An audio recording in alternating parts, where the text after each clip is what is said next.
Tu es une honte pour cette famille, annonça mon frère à Noël, et tout le monde hocha de la tête. Ma cousine Sarah sourit d'un air narquois. Finalement, j'ai juste dit, je comprends. Puis le téléphone de papa a sonné, un journaliste confirmant que j'étais la plus jeune milliardaire de Forbes. La pièce devient silencieuse. Mes mains étaient stables quand j'ai dit, je comprends. C'est la partie que personne ne croit quand je raconte cette histoire plus tard. Pas les milliards de dollars. Pas l'appel téléphonique. Le fait que mes mains n'aient pas tremblé. Du tout. Pas avant presque une heure après qu'elles auraient dû. J'étais assise. Dans le fauteuil du coin, celui dont la coudoir gauche était usée parce qu'il était tourné loin de la bonne lumière et que personne ne se battait jamais pour la voir, tenant une assiette en carton de cubes de fromage que je n'allais pas manger. Quand ma cousine Sarah décida que ce moment, la veille de Noël, à 20h15, et la belle nappe de ma mère, sentant encore légèrement la bougie à la cannelle, était le moment de dire enfin ce que tout le monde pensait depuis 15 ans, Emma, tu deviens une honte pour cette famille. Je veux que vous compreniez le silence qui a suivi. Pas un silence de choc. Un silence d'acquiescement. Le genre où personne ne halète. Parce que personne n'est en désaccord. Enfin, quelqu'un l'avait dit. Mon frère Marcus ajouta, en faisant tourner son scotch comme s'il la récompensait. Et je levai les yeux de mon assiette et dis, je comprends. 40 minutes plus tard, le téléphone de mon père sonna et un journaliste nommé Richard Thompson lui demanda si sa fille était la même Emma Chin que Forbes venait de nommer la plus jeune milliardaire d'Amérique. Au moment où je ramassais mon manteau sur le dossier de cette chaise, j'étais là. Personne la plus riche qui ait jamais mis les pieds dans ce salon, et aucun d'eux ne pouvait me regarder dans les yeux. Voici comment cela s'est passé. Tout cela. Les 15 années intermédiaires. Pas seulement la nuit où tout a éclaté. J'avais 14 ans le premier Noël où j'ai demandé un ordinateur au lieu de vêtements. Pas un équipement de jeu. Pas un téléphone. Une vraie machine. J'avais économisé $60 grâce au babysitting et je voulais que mes parents y ajoutent la même somme pour une tour d'aile reconditionnée que j'avais trouvée en ligne. Le genre avec suffisamment de RAM pour faire tourner les environnements de programmation que j'apprenais dans les livres de la bibliothèque. Elle traverse une phase, a dit ma mère à ma tante Patricia cette nuit-là, souriant de la façon dont on sourit à un chien qui a mâché une chaussure. Affectueuse, exaspérée, certaine que ça passera. Tout le monde a ri. Je me souviens plus du son que des mots. Une pièce remplie d'adultes riant à l'idée que je voulais construire des choses. Cette phase n'est jamais passée. Elle s'est juste déplacée dans notre sous-sol. À 16 ans, je m'étais suffisamment formé en Python et C pour écrire de petits simulateurs de trading, juste pour voir si je pouvais prédire des schémas dans les données boursières que mon père laissait ouvertes sur l'ordinateur familial. À 18 ans, j'étais la seule élève de ma promotion à refuser une bourse partielle pour étudier l'informatique dans une université de renom, au profit d'une école d'État moins prestigieuse, avec un laboratoire de recherche qui laissait les étudiants de premier cycle touchés à de véritables équipements informatiques quantiques. Mes parents n'ont pas compris cette décision. Mon père a demandé plus d'une fois pourquoi je n'irais pas quelque part dont les gens avaient entendu parler. Marcus, 2 ans plus âgé, est allé à Harvard, puis chez Goldman Sachs, puis à un bureau d'angle, une femme nommée Caroline d'une ville du Connecticut avec un nom de parfum, et un contrat de $200 millions qu'il aimait mentionner. Comme d'autres parlent du temps, constamment. Et comme si c'était simplement un fait de l'atmosphère que tout le monde devrait déjà connaître. J'ai passé mes 20 ans dans un bureau en sous-sol que j'avais loué au-dessus d'une quincaillerie, puis un garage converti, et finalement un véritable laboratoire que j'ai loué avec de l'argent dont je n'ai jamais parlé à ma famille, pour construire quelque chose appelé Quantum Dynamics. Une entreprise que la plupart d'entre eux supposaient, quand je prenais la peine de l'expliquer, être soit un studio de jeux vidéo, soit une sorte de cabinet de Conseil en informatique glorifié. Je l'ai laissé supposer. C'était plus facile que l'incrédulité et l'indifférence alternée qui venait en essayant d'expliquer la correction d'erreur quantique à un homme qui avait passé 30 ans à vendre des assurances commerciales. Et qu'est-ce qu'elle fait réellement pour gagner de l'argent? A demandé mon oncle Robert à ma mère une fois, pas assez discrètement, lors d'un barbecue du 4 juillet il y a 3 ans. Elle travaille toujours avec des ordinateurs, a dit ma mère. C'était ça. Phrase standard. Cela signifiait, je ne comprends pas ce qu'elle fait et j'ai cessé d'essayer de le découvrir. J'entendrai cette phrase à chaque fête pendant les 3 années suivantes, comme une étiquette cousue à l'arrière de mon col. Elle travaille toujours avec des ordinateurs, comme si j'avais 16 ans.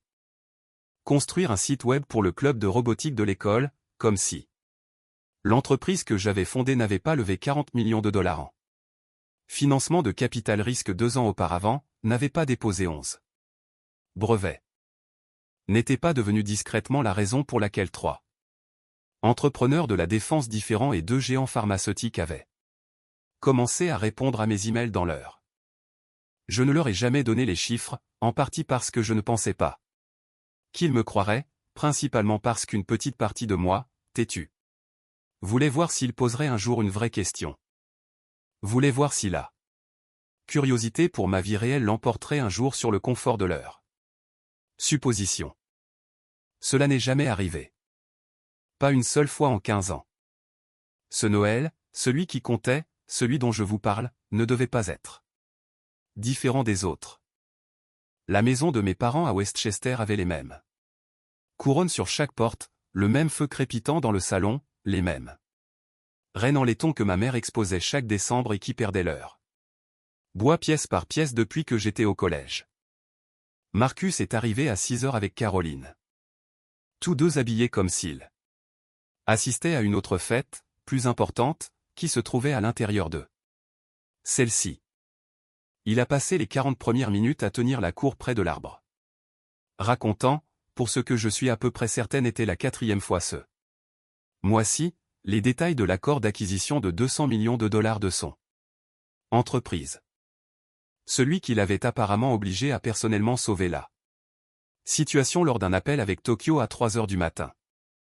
Et Emma, demanda tante Patricia à un moment donné, baissant la voix comme on le fait autour de quelque chose qui pourrait mordre, ou qui pourrait simplement être triste d'une manière contagieuse. Elle travaille toujours avec des ordinateurs, dit mon père. Ligne standard. Elle voit quelqu'un, insista tante Patricia. Car apparemment, mon statut romantique était un sujet d'intérêt national plus urgent que ce que j'avais construit en 8 ans de journée de 18 heures. Elle est concentrée sur son travail, a dit ma mère. Code familial pour abandonne tout espoir. Je suis resté dans mon coin, la chaise avec la coudoir usée. Celle qui était devenue si fidèlement mienne que personne d'autre ne s'y asseyait jamais, comme personne ne s'assoit dans le fauteuil d'un homme mort. Et je mangeais des cubes de fromage dans une assiette en carton et j'écoutais ma famille discuter de mes échecs comme d'autres discutent du temps. Un léger intérêt. Pas de véritable investissement. Juste quelque chose pour combler les vides entre des sujets plus intéressants. À un moment donné, Marcus s'est approché, s'est accroupi près de ma chaise comme s'il s'approchait d'un animal nerveux et a dit, « Eh, tu sais, si jamais tu veux sortir du truc informatique, je pourrais probablement te trouver quelque chose à la firme. Support technique. Rien de glamour mais stable. Avantage. Un vrai salaire. Merci, ai-je dit. Je les remerciais toujours. C'était plus facile que d'expliquer que mon vrai salaire, l'année précédente, après impôt, m'aurait permis d'acheter à tout le département de support technique de son entreprise une petite île chacun. Puis Sarah, ma cousine, 2 verres de Malbec plus tard dans la soirée, le genre d'ivresse qui ne brouille pas les mots mais leur ôte les freins, posa son verre sur la cheminée avec un petit clic décisif, et dit ce que tout le monde avait été trop poli pour dire à voix haute depuis 15 ans, Emma. Tu deviens une honte pour cette famille. Assez fort pour que la pièce se tourne. Presque 30 ans. Célibataire. Toujours. À jouer avec des ordinateurs comme si tu avais 16 ans. Et tu ne veux même pas accepter l'aide de personnes qui ont réellement réussi. Personne ne l'a contredit. C'est le détail auquel je reviens sans cesse. Ma mère regarda ses chaussures. Mon père étudia ses propres mains comme s'il ne les avait jamais vues auparavant. Marcus ne me défendit pas. Il était d'accord avec elle. Enfin, quelqu'un l'a dit, dit-il. Je levai les yeux de mon assiette. Je comprends, ai-je dit. Et je le pensais, d'une manière qu'aucun d'eux ne comprenait à l'époque. Je comprenais exactement ce qu'il pensait de moi. Je l'avais compris pendant 15 ans. J'avais construit toute une entreprise, en partie, grâce au carburant particulier qui vient du fait d'être sous-estimé par les personnes qui sont censées vous connaître le mieux. Sarah hocha la tête, l'air satisfaite, comme si elle venait de rendre un service public. Enfin, elle a dit à haute voix ce que tout le monde pensait. Enfin, elle a crevé l'abcès que le reste de la famille avait été trop lâche pour toucher. Ma mère se leva et commença à débarrasser des assiettes qui n'avaient pas besoin d'être débarrassées, le geste universel d'une femme essayant d'enterrer un moment gênant sous des tâches. Puis le téléphone de mon père sonna. Il regarda d'abord l'écran, comme on le fait avec un numéro que l'on reconnaît mais auquel on ne s'attend pas. C'est Richard Thompson, dit-il. À moitié à la pièce, à moitié à lui-même. Du Times. Richard Thompson, j'apprendrai plus tard, était un journaliste financier que mon père connaissait depuis près de 20 ans. Ils avaient siégé ensemble à un conseil communautaire quand j'étais au collège, le genre de vague connaissance professionnelle qui survit principalement grâce aux cartes de Noël et à une partie de golf occasionnelle. Mon père répondit, s'excusant déjà d'être joignable pendant les vacances, la courtoisie réflexe d'un homme qui a passé toute sa vie à essayer de ne déranger personne d'important. Puis il cessa de s'excuser. J'entendais la voix de Richard. De l'autre bout de la pièce. Pas encore les mots, juste l'urgence du ton, la hauteur particulière d'un journaliste qui a une date limite et un rédacteur en chef sur le dos la veille de Noël, ce qui signifiait que la raison de son appel était suffisamment importante pour interrompre les vacances de quelqu'un. Dave, dit Richard, et je n'appris les mots que plus tard, reconstruits par mon père, par Richard lui-même, à partir de 3 versions différentes de ce moment qui concordaient presque exactement. Désolé de vous déranger pendant les vacances, mais j'ai besoin de vérifier quelque chose pour un article qui paraît dans 20 minutes. Votre fille est-elle vraiment les machines que Forbes vient de nommer la plus jeune milliardaire d'Amérique? Mon père est resté très immobile. Je suis désolé, dit-il. Quoi? Emma Chin, répéta Richard. 29 ans, fondatrice. Et PDG de Quantum Dynamics. Forbes a publié sa liste il y a 1 heure. Elle est numéro 1. Valeur nette de 3,8 milliards de dollars, à quelques exceptions près. Basée sur le prix de l'introduction en bourse le mois dernier. G3.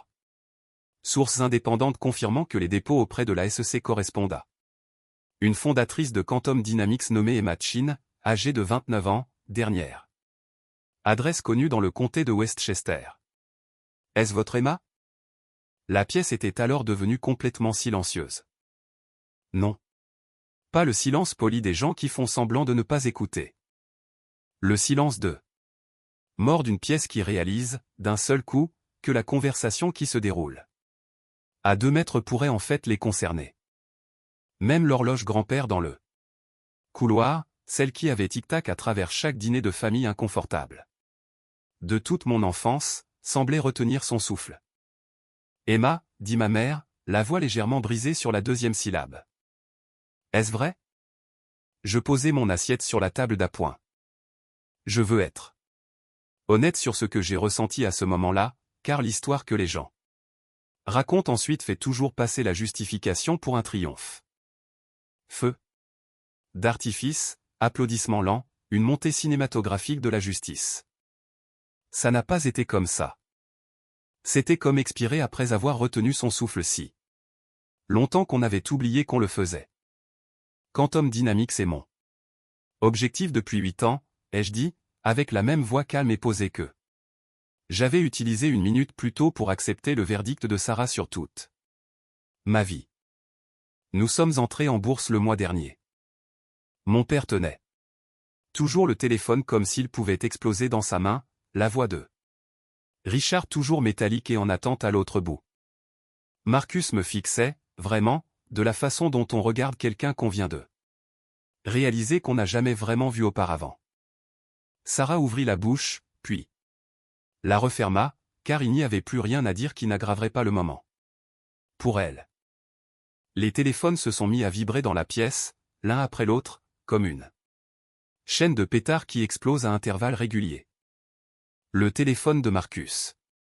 D'abord, un collègue lui transmettant le lien Forbes avec 3 points d'exclamation et aucun autre texte. Puis celui de Sarah, une alerte de dernière minute sonnant avec le même titre. Puis celui de tante Patricia. Puis celui d'oncle Robert. 5 téléphones distincts dans cette pièce s'illuminant à 90 secondes d'intervalle, tous confirmant le même fait impossible. La fille assise dans le fauteuil du coin. La honte. L'amateur qui avait besoin, comme Sarah l'avait si généreusement exprimé 20 minutes plus tôt, d'accepter ses limites. Elle était là. Personne la plus riche de la pièce, avec plusieurs milliards de dollars de plus. Plus d'argent que toutes les personnes présentes dans ce salon n'en gagneraient. Combiné pendant le reste de leur vie naturelle.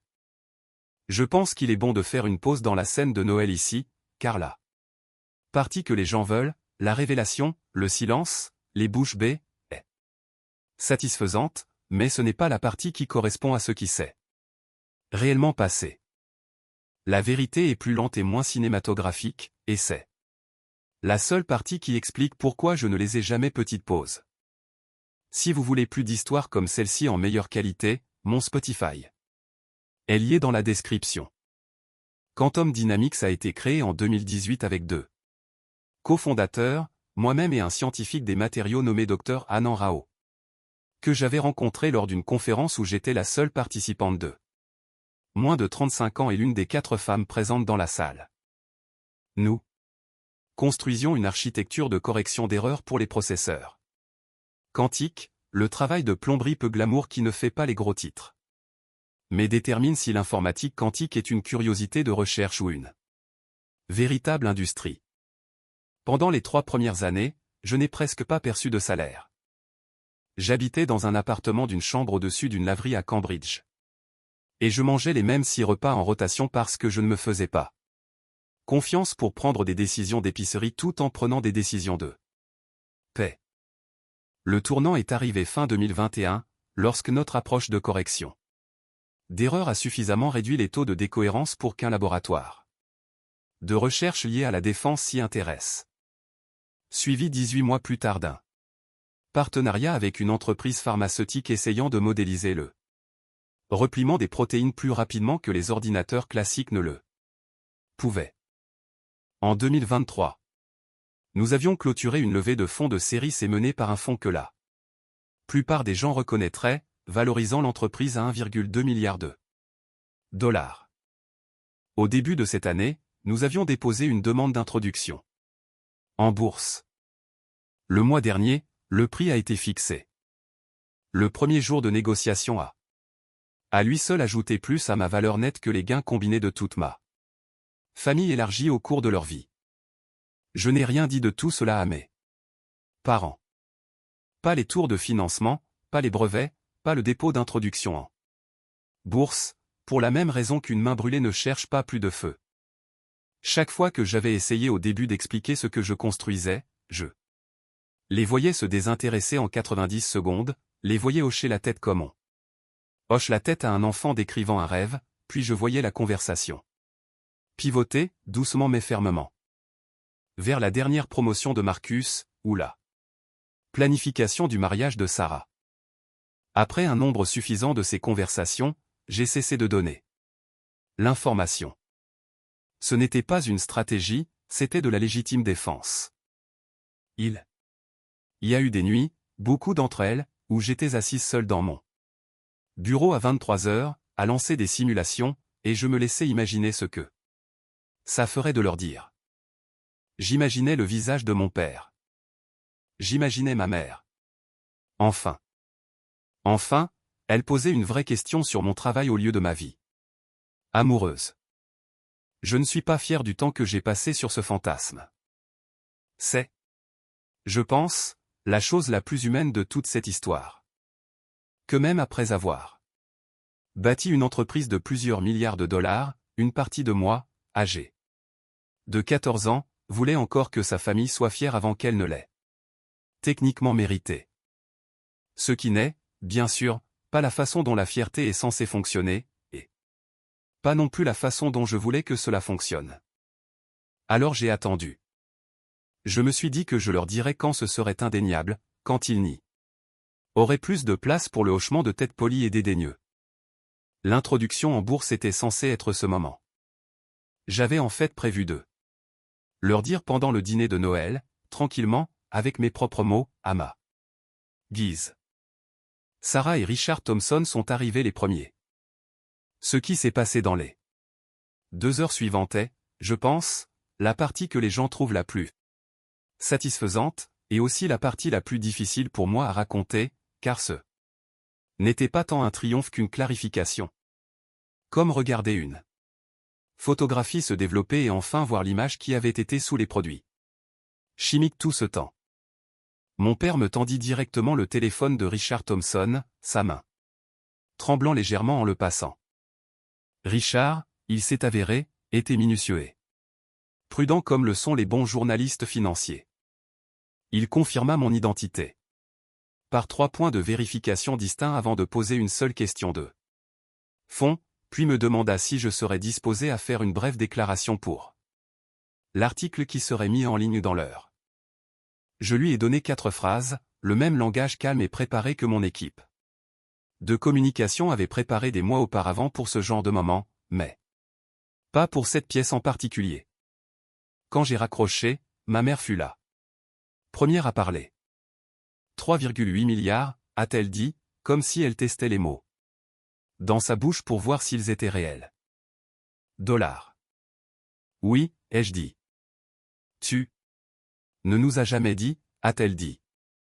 Et il y avait quelque chose sous les mots qui n'était ni tout à fait une accusation, ni tout à fait de la douleur. Quelque chose de plus proche de la honte spécifique de réaliser que l'on s'était trompé sur une personne pendant 15 ans, et que tout le monde dans la pièce venait de vous regarder le découvrir. J'ai essayé, ai-je dit. Quelquefois, au début, Marcus était resté silencieux. D'une manière que je n'avais jamais vue chez lui. Marcus, qui racontait sa propre vie en temps réel comme d'autres racontent des événements sportifs, qui n'avait pas, à ma connaissance, éprouvé de sentiments au cours de la dernière décennie sans l'annoncer immédiatement à voix haute. Il regardait son téléphone, faisant défiler, et je pouvais voir, de l'angle de l'écran, qu'il avait lui-même ouvert le profil Forbes, le lisant comme on lit quelque chose qu'on ne croit pas même en l'ayant sous les yeux. Tu es entré en bourse le mois dernier, dit-il finalement, sans vraiment me regarder. Ah. Bon sang. Emma, les comparaisons sur cette valorisation seule, il s'est interrompu. Je pense que c'était la première fois dans ma vie d'adulte que je voyais mon frère réaliser, au milieu d'une phrase, qu'il ne savait pas réellement de quoi il parlait, dans une pièce où je le savais incontestablement. Sarah n'avait pas bougé de sa place près de la cheminée. Son visage avait traversé plusieurs étapes en l'espace d'environ 90 secondes. Confusion, incrédulité, quelque chose qui aurait pu être le début d'une excuse. Avant de s'installer dans une sorte de silence cassant et défensif. Le regard de quelqu'un qui fait des calculs rapides sur à quel point il venait de s'humilier. Devant une pièce pleine de témoins. Je ne savais pas, dit-elle finalement à personne en particulier. Je sais, ai-je dit. C'était un peu le but de ne rien dire à personne. Ce n'était pas cruel, la façon dont je l'ai dit. Je tiens à être clair là-dessus. Je n'essayais pas de remuer le couteau dans la plaie. Je ne l'étais vraiment pas, même si je comprends pourquoi cela pourrait paraître ainsi de l'extérieur. J'étais juste, pour la première fois en 15 ans, en train de dire la vérité complète dans ce salon, et la vérité complète se trouvait être inconfortable pour tout le monde sauf moi. Ma tante Patricia, à son crédit, fut la première personne dans la pièce à poser une vraie question sur le travail lui-même, plutôt que sur l'argent. Quantum Dynamics, dit-elle lentement. Qu'est-ce que tu fais réellement là-bas? Je lui ai dit. Brièvement, dans le même langage simple que j'utiliserais avec un journaliste qui aurait besoin de la version de 30 secondes. Correction d'erreur, décohérence, le partenariat avec le groupe de recherche pharmaceutique qui, à ce moment précis, utilisait notre architecture pour modéliser une classe de protéines qui pourrait réduire significativement les délais de développement de médicaments pour une maladie pédiatrique rare. C'était, je l'ai réalisé en le disant à voix haute, la première fois en 8 ans que quelqu'un dans cette maison me laissait finir une explication de mon propre travail sans que ses yeux ne se tournent vers la porte ou le match de football. En sourdine dans la pièce d'à côté. Mon père, quand il a enfin parlé à nouveau, n'a pas non plus posé de questions sur l'argent. 8 ans, a-t-il dit tranquillement. Tu as construit ça en 8 ans, et nous n'avons jamais, il n'a pas terminé la phrase. Je ne pense pas qu'il avait le reste prêt encore. Je ne suis pas sûr qu'il l'ait prêt même. Maintenant. Je veux être précise sur ce qui ne s'est pas passé ensuite, parce que je pense que la version satisfaisante de cette histoire, celle qui ferait bien sur YouTube, franchement, la version avec la musique entraînante et l'humiliation familiale au ralenti, implique que je prononce une sorte de discours final et dévastateur, énumérant chaque affront, détaillant chaque Noël que j'avais passé dans ce fauteuil du coin, discuté comme un meuble. Je ne l'ai pas fait, en partie parce que je n'en avais plus besoin. La pièce avait fait le calcul elle-même, en temps réel, devant tout le monde, et en partie parce que certaines habitudes de retenue, construites sur 15 ans de sous-estimation, ne s'éteignent pas simplement au moment où elles cessent d'être nécessaires. Ce que j'ai fait, c'est me lever, plier l'assiette en carton en deux et la poser sur la table d'appoint. Je devrais y aller. Ai-je dit. Volto demain. Réunion du conseil d'administration à Genève. C'était vrai. C'était aussi, je l'admets, une phrase que j'avais attendue très longtemps. Pour la prononcer à voix haute dans cette maison. Pas comme une arme, juste. Comme un fait. Le genre de fait qui aurait semblé absurde venant de la honte. 20 minutes plus tôt, et qui maintenant sonnait simplement comme la vérité. Ma mère m'a accompagné à la porte. Elle n'a pas dit grand-chose. Elle n'a jamais été une femme qui trouve les bons mots rapidement sous la pression. Mais elle m'a serré dans ses bras plus longtemps qu'elle ne l'avait fait depuis des années. Et quand elle s'est reculée, elle a dit, je veux que tu me racontes la vraie version, pas la version de Forbes. D'accord, ai-je dit. Et je le pensais, même si je mentirais. En disant que 15 ans de travailler encore avec des ordinateurs se dissolvent dans une seule étreinte sur un seuil de porte. Ce n'est pas le cas. Mais c'est un début, et les débuts valent quelque chose. Sarah m'a envoyé un message 4 jours plus tard. Un long message, à moitié. Excuse, à moitié quelque chose de plus compliqué qui, je pense, était en fait plus proche du chagrin pour la version d'elle-même qu'elle avait été à cette fête. Je n'ai pas répondu tout de suite. Je suis toujours en train de décider ce que cette relation peut devenir. Maintenant.